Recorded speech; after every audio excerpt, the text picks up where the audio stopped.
y regresar. Ah, Ya está bueno. entrando, licenciada. Ahí está ya. Ok, Entonces, mi pregunta es que si hoy, para usted, digamos, sus estudios, el pueblo sigue siendo hoy un lugar de encuentro con el pueblo de Dios. Necesitamos ir al templo. Fíjese que si usted, bueno, yo aquí le diría dos cosas. Una que es muy pesada cuando lo digo, pero me parece que... No, pero le digo, no lo digo como forma pesada personal, sino pesada por la forma como lo digo. Yo decía en otros cursos, sobre todo dando liturgia, la clase que ustedes tuvieron, yo decía... Hay más comunidad y encuentro humano en un estadio de fútbol que en una iglesia, decía yo. Y entonces a mí me parece que la religión del fútbol es más cierta para la gente que la religión de Jesús en la iglesia. Esas dos comparaciones que a mucha gente le golpeaba eso que yo decía, ¿verdad? Luego yo decía también, más bien se parece la iglesia a no un bus como están preparando ahorita los buses que va poca gente, los buses como iban las camionetas rojas antes, toda la gente ahí, pero a nadie le importa dónde se va a bajar, si va llorando, si está sufriendo, si tiene, nadie, todos van ahí, están amontonados, se bajan, suben, y a mí, yo ese ejemplo lo puse una vez, y a la gente le molestó mucho la comparación, y se defendió, ¿verdad? Entonces yo casi ya no lo pongo, pero a mí sí me parece así, que comunidad se hace más en un estadio que en la iglesia, y que la iglesia se parece más a un bus de esos rojos o de cualquier otro de los que habían antes, porque la gente no hace fraternidad, no creen ni siquiera en el mismo Dios ni en el mismo Jesús, aunque están ahí reunidas. Ese es mi punto de vista. Entonces... Fíjese, en ese caso, fíjese, el padre la vez pasada se molestaba y me contestó de una forma en que se le notó la molestia, pero por ejemplo, no, ellos solo, pienso yo, ellos solo llegan y empiezan la misa, pero yo creo que debería de haber como que tratar de haber un acercamiento entre ellos y el pueblo, porque así como yo, hasta ese día que él dijo todas las cosas que hay en la iglesia, que hay ministerio de pastorales. Pastoral, sí.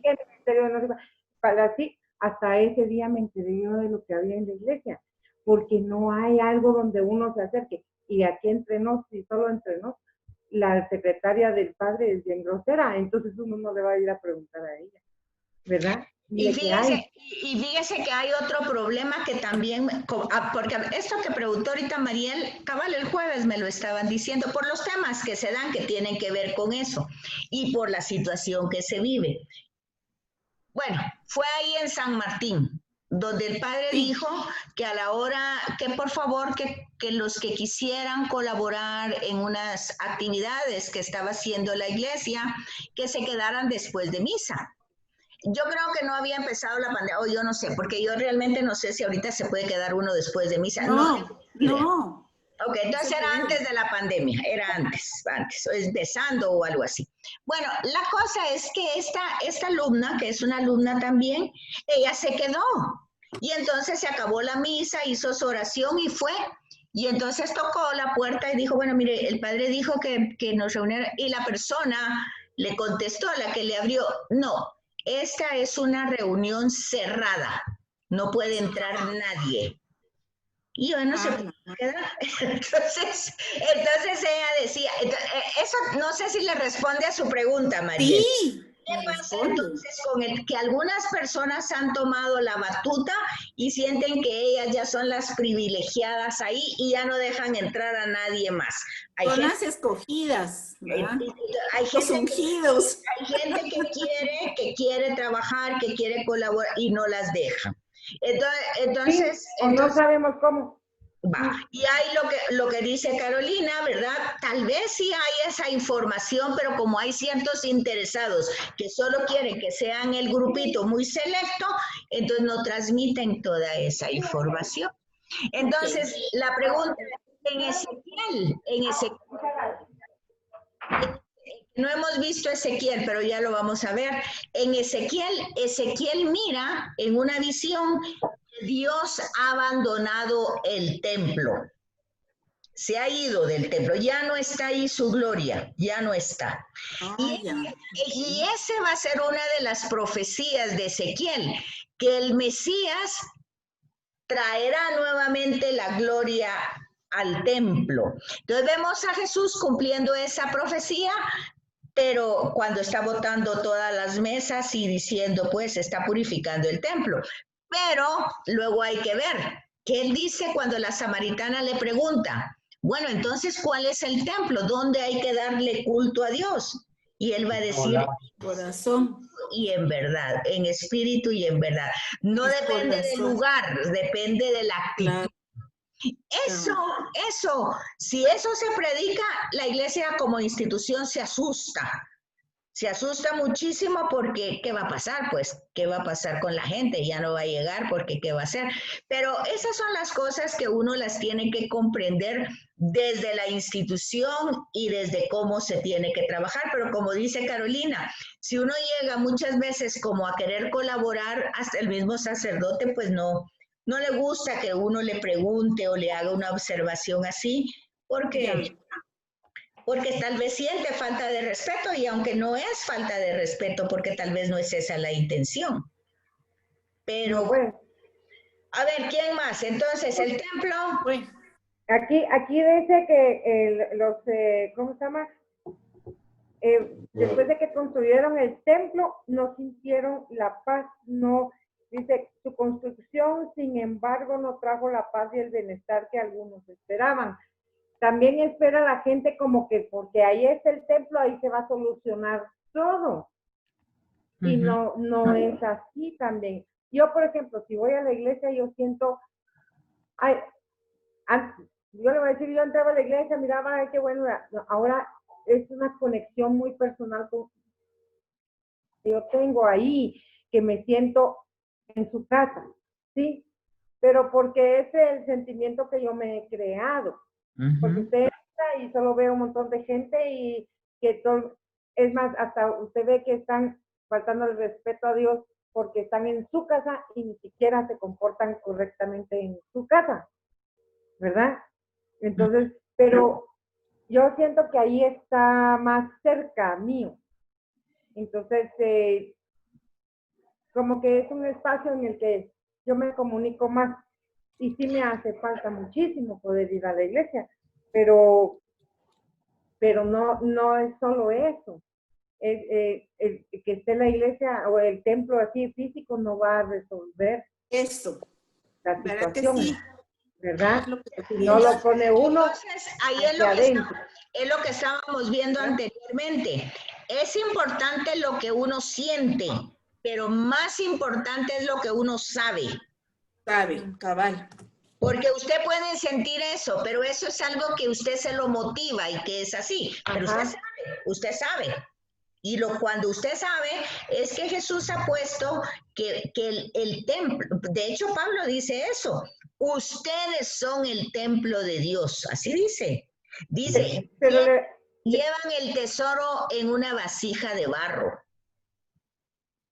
Ajá, pero fíjese, licenciada, que realmente es cierto que a mí me ha costado bastante comprender muchas cosas en este curso, porque como que así de lleno, como que usted solo quiere aprender japonés y de repente le enseñan todos los signitos y empiece a leer. Así me he sentido yo, ¿verdad?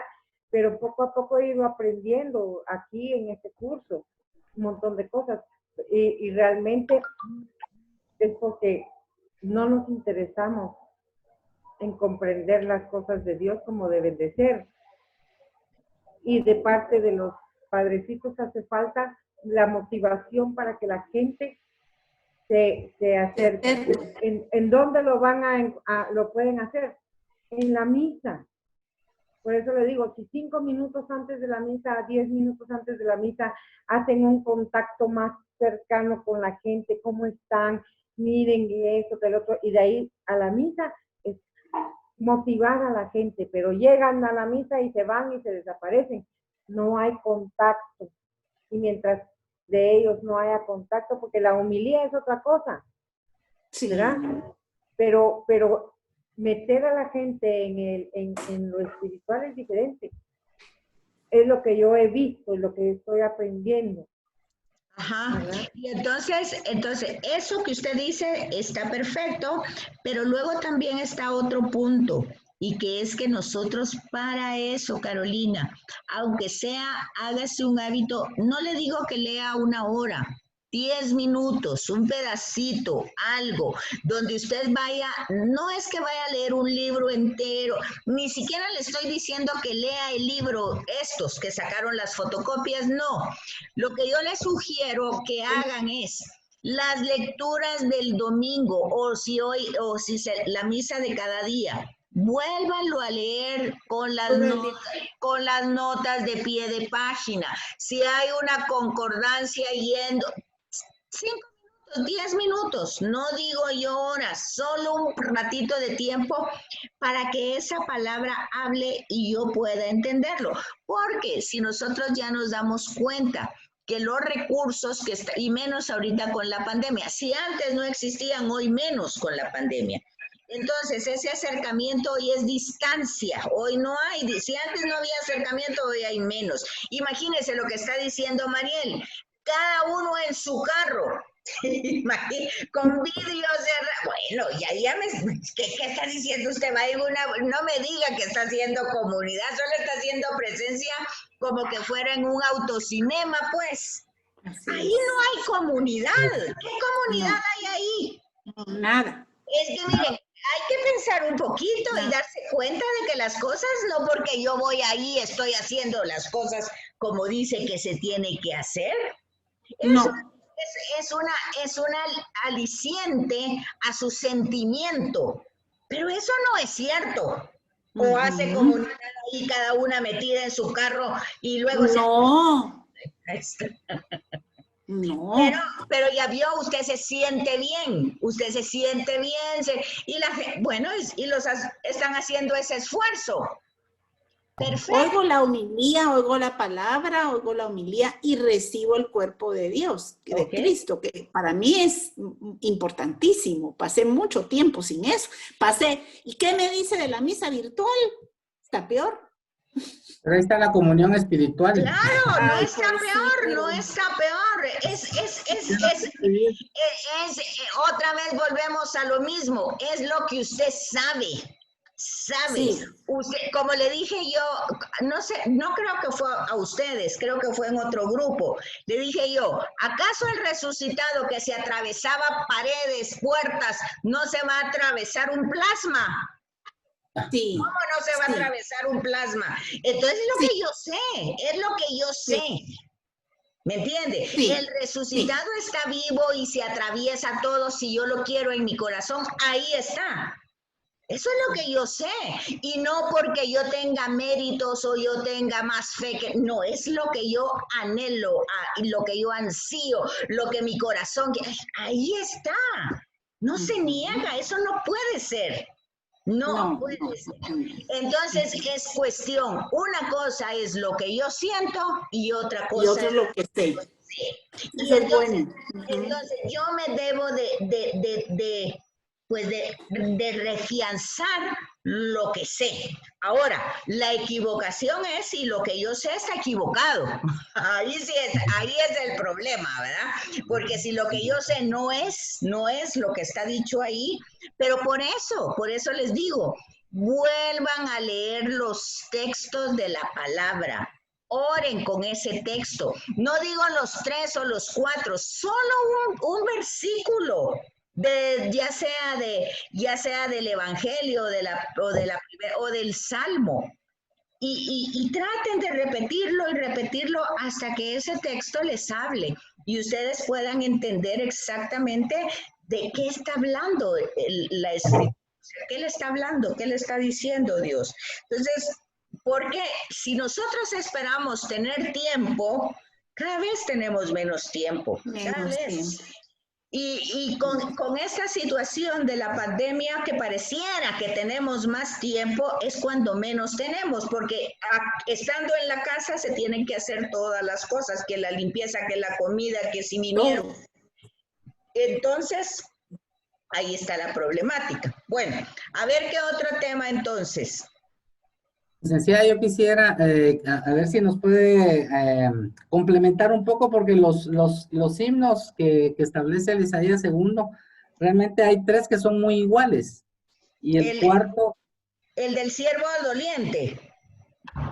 Sí, lo que pasa es que no puede uno relacionarlos y diferenciarlos, porque, digamos, los 3 primeros que plantea inclusive el cuadro que ponen en el libro son muy similares. Y el cuarto está bastante más diferenciado, pero a mí sí me gustaría si nos pudiera al menos ampliar un poquito la razón de los himnos y por qué, digamos, cada uno tiene un significado distinto y parecieran ser muy similares. Ok, bueno. 146 es la página, Carolina y Julita. Página 146. Ya de la nada. encontré. Sí, aquí están los 4 himnos. Ok, primero ubiquémonos, el cuarto, ¿se acuerdan ustedes, verdad? Que ya no es de provocar el cambio, sino que darles esperanza, ¿se fija? Entonces vea, ¿te manda? Ese es el punto, le digo yo, que es diferente del cuarto. Ajá. Bueno, pero no es tan diferente como empiezan, porque vea, todos empiezan, cantad al Señor, gritad de júbilo, cielos, y aclamad, gritad de alegría. O sea, la entrada de los cuatro himnos es alabanza, alegría, gritos de júbilo, todo, ¿verdad? Ahora, y luego va en el primero la alabanza de todos los pueblos, de todas las islas. Es una gran felicidad. Pero todo el del 42:10 es toda una alabanza a Dios. El 44:23 también. Ahí entra el cosmos. Aquí, el primero entra las naciones, el segundo entra el cosmos. El tercero, otra alabanza al Señor, pero aquí ya entra una cosa más, un elemento que no está ni en el uno. Fíjese pues, el primero es las naciones, el segundo es el cosmos, y el tercero ya hay una razón. El pueblo. Tercero. ¿Ah? El pueblo, le decía, licenciado, no. El pueblo, o sea, en el tercero. Sí, No, piedad de los pobres. No. Aquí está la razón. El Señor ha consolado, sí al pueblo, pero la acción de Dios es de consuelo. Aquí es un tema bien importante, porque no se trata entonces que el pueblo fue castigado, sino que ahora el pueblo es consolado. Y la misericordia y la piedad y el amor de Dios es más grande. Entonces, el primer cántico lo tenemos a las naciones, básicamente a todo lo que es la tierra, el mar, las ciudades, las naciones, los cumbres, los montes, se glorifican al Señor y hay que alabarlo. El segundo ya va más al cosmos, y fíjense ustedes que usa Brahman como los animales, ¿verdad? O sea, todo el cosmos. Bosques, árboles y básicamente el cielo, todo, ¿verdad? Es el universo completo, el cosmos completo. Luego el tercero va en la misma línea, solo que ahora ya va como una razón concreta. ¿Por qué?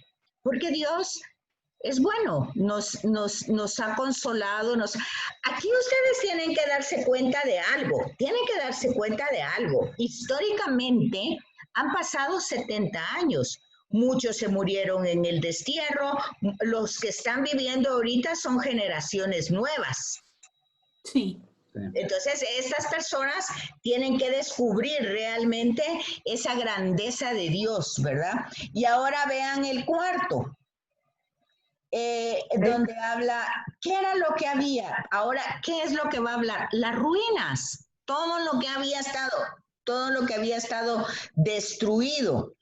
Todo, o sea, un poco la idea de Ezequiel con los huesos. Las ruinas es algo que ya no existe, la ruina, y los huesos es algo que no está vivo. Pero aquí ya habla ya no de consuelo, que es lo que preguntó Mariela al principio. Aquí habla de redención, ya dio otro paso mucho más elevado.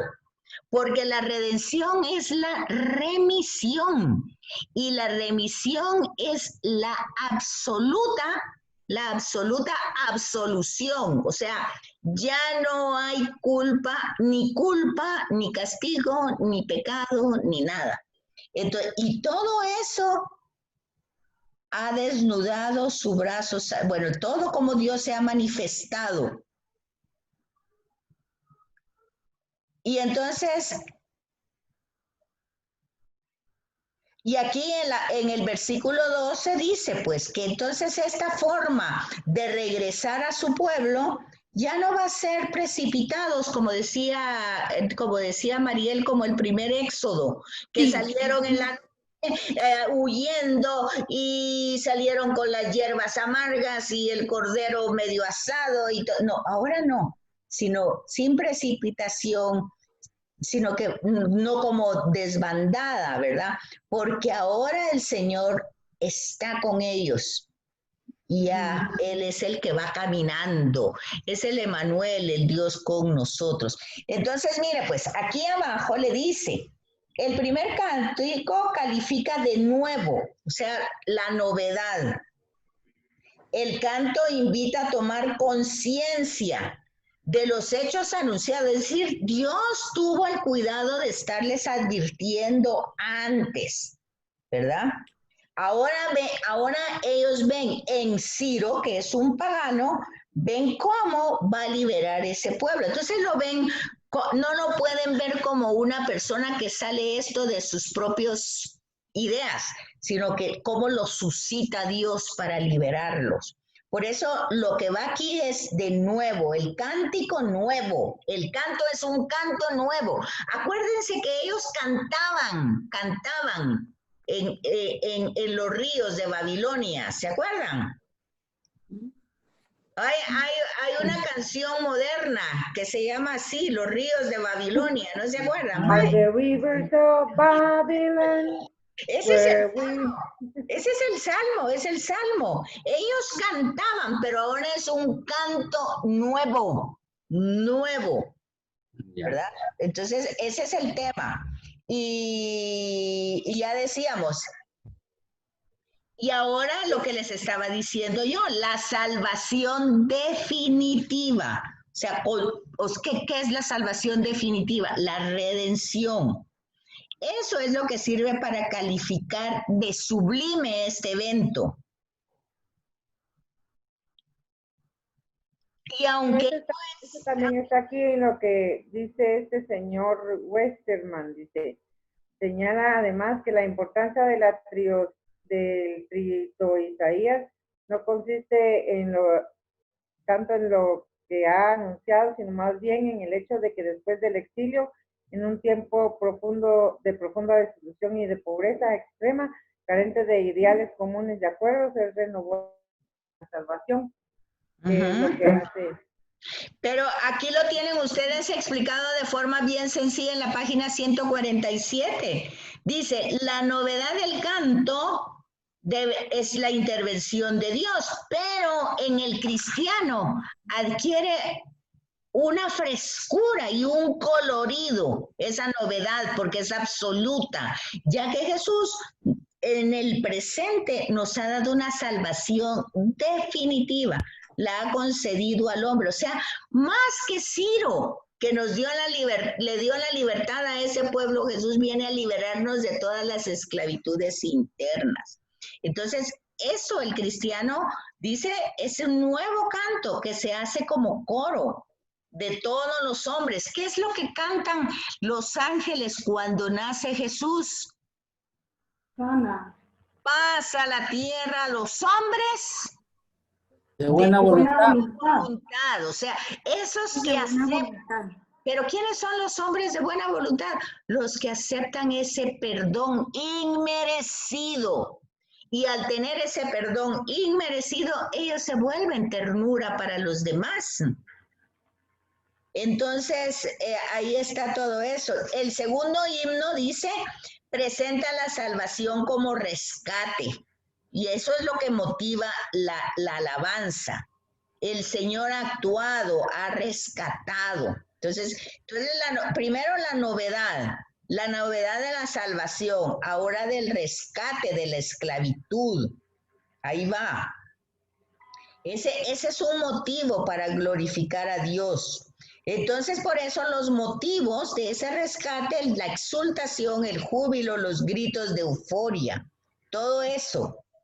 Los montes, el cosmos, aquí se lo dice, lo cabal que yo le estaba diciendo, el cosmos no es solo una caja de resonancia, sino que es capaz de alabar y clamar. Acuérdense ustedes de que Pablo dice que el cosmos está gimiendo, dice, hasta esperar ser liberado. O sea, son las mismas imágenes.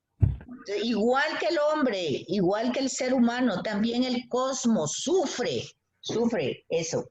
Entonces, por eso es lo importante de que también el cosmos sea redimido, sea rescatado. Eso es lo que significa que el Redentor de Israel es también el creador del universo. Si Él lo creó, Él lo va a liberar. Entonces, es todo un motivo para el canto. Y el tercero, vean ustedes, es más breve. Y entonces dice aquí, es la alegría que se manifiesta externamente en la comunidad. Ya todos pensamos lo mismo. El primero indica un sentimiento fuerte que empuja a la novedad, lo nuevo.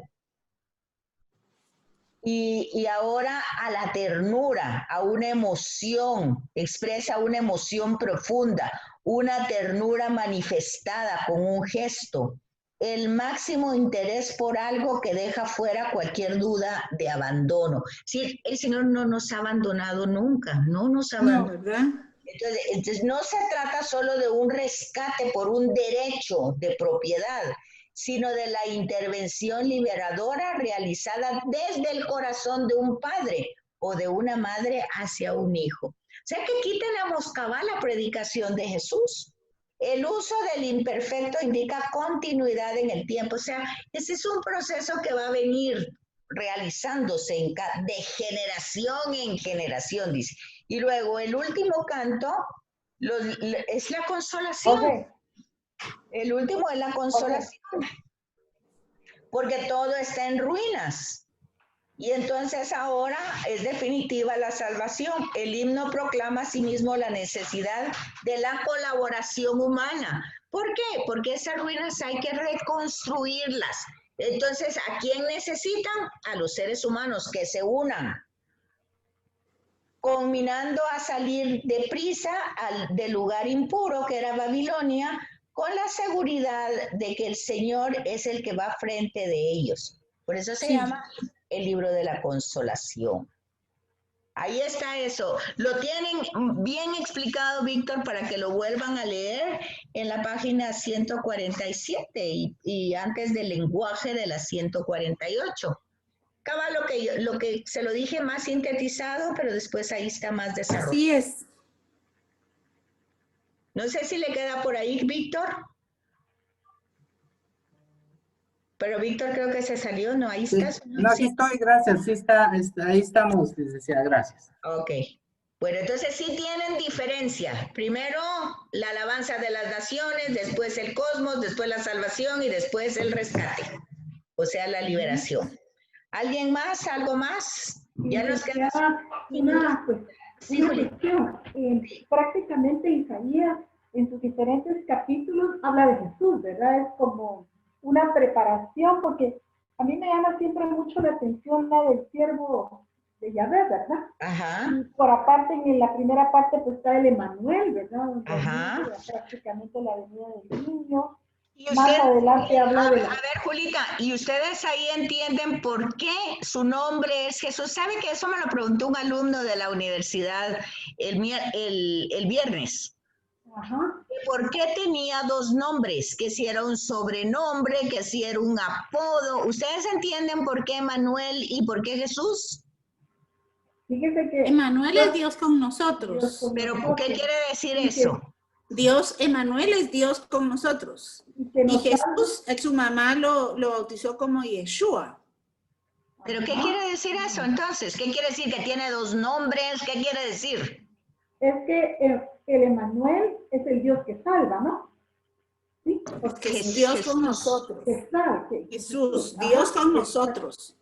Y que nos Dios salva. que vino con nosotros. Ok. ¿Qué quiere decir que no lo tienen claro? No lo tienen. Sí, cabal. No, Ok. por No. favor. Ok. Jesús quiere decir Salvador. Ahí lo dice el ángel. Jesús quiere decir Salvador. Esa es su función. Esa es su función. Salvar. Ahora, ¿por qué Isaías nos pone el nombre de Manuel? ¿Por qué? Porque eso está en Isaías. Carolina, es que no tiene abierto el micrófono.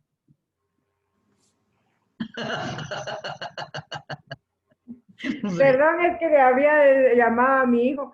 No, es porque, o sea, Jesús es el nombre, pero Emmanuel está diciendo la calidad de persona, o sea, la calidad de ser, está diciendo, ese es Dios, ¿sí? Ese niño, ese ser, no solo es hombre, es Dios también. Y Dios tiene eso que usted está diciendo y se le tiene que añadir una cosa más.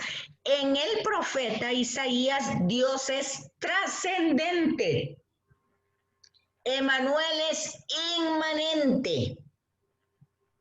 Con nosotros, dentro de nosotros. Ese es el mismo sentido del Padre nuestro, es lo mismo. Miren pues, Padre nuestro, inmanente, que estás en el cielo, trascendente. Son las dos realidades de Dios, inmanente porque está con nosotros, trascendente porque no lo podemos manipular, no lo podemos manejar a nuestro antojo, es trascendente.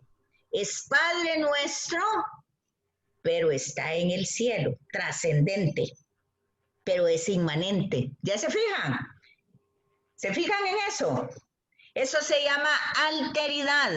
Esa alteridad, cuando Jesús predica, tiene esa alteridad en su mensaje. Y también está ahí en el tema de los profetas.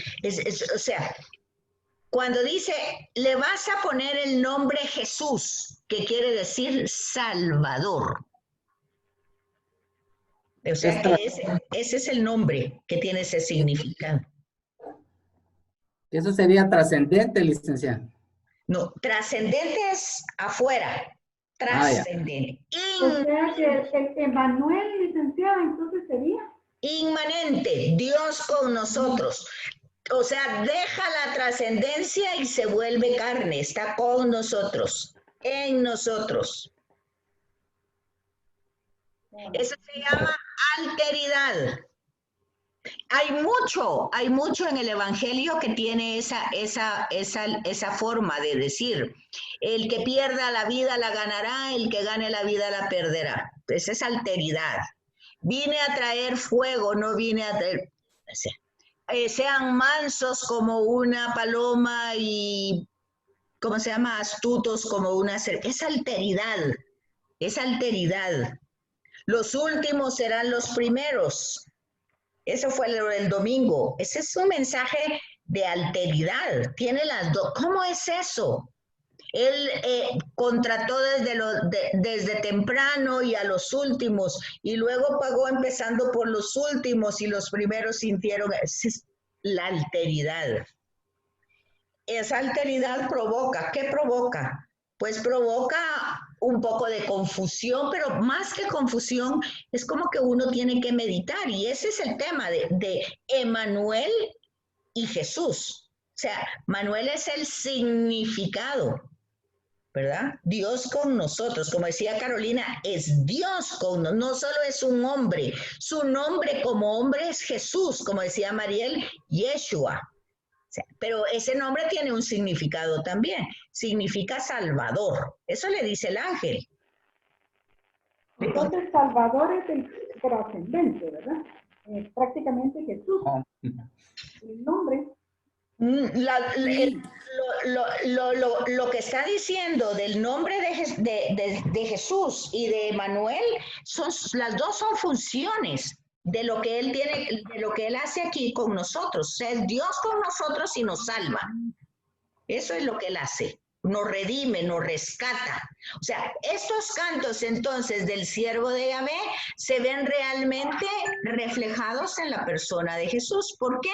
Porque él cumple esta profecía. Y entonces ahí es donde viene que el cristiano, entonces por eso alaba, por eso es un cristiano alegre.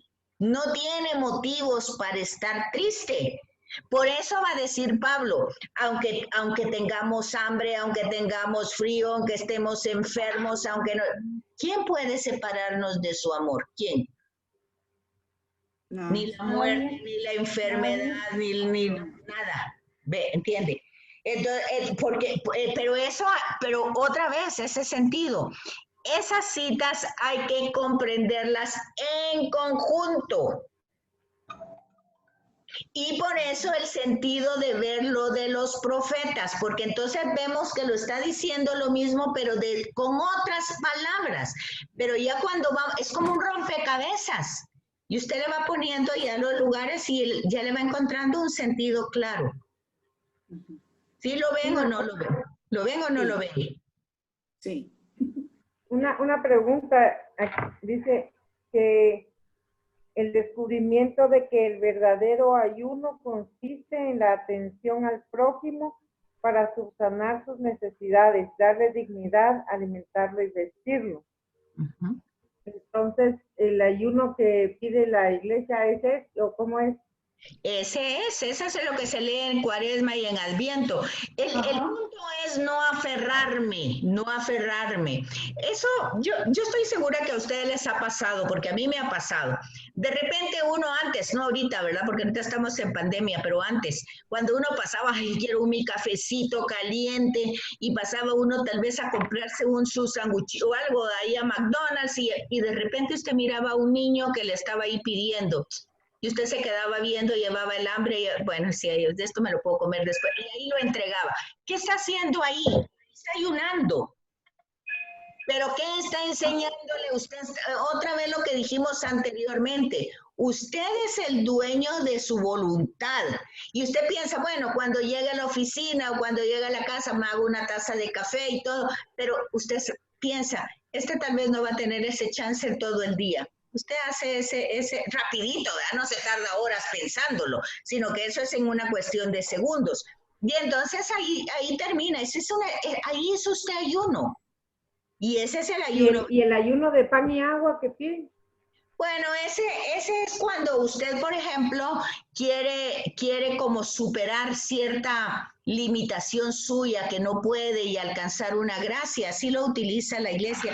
Yo pienso más que todo que es para corregir tendencias, más que para alcanzar gracias. Entonces vale más este ayuno de ayuda. O sea, sí. Tuve hambre y me diste de comer. Claro. Tuve frío, me diste, ya va a acabarse en un minuto otra vez. Por eso seremos juzgados, dice. Sí, ese es el amor. El amor. Ese es el tema. El ser vulnerable, sensible, solidario ante la necesidad del otro. Así es. Y no ver la necesidad del otro como paisaje, como que algo que ya eso está en todos lados, ¿verdad? Entonces ya me acostumbré.